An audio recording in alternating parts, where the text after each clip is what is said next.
Maar ik ben hier voor het eerst op Aruba. Ik vind het een prachtig eiland.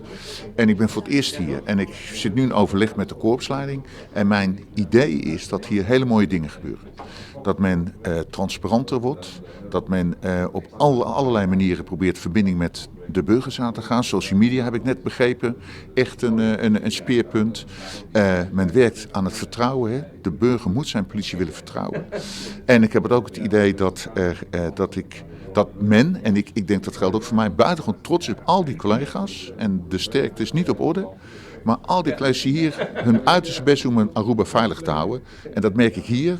En die passie die merkte ik in het gebouw. Nou, dat waardeer ik enorm. Nou, wij zijn bereid te ondersteunen. In opleiden, in expertise aanbieden. Zeker als er specifieke incident zich voordoet of een grote recherchezaak. Dan vindt de samenwerking plaats met het recherche-samenwerkingsteam.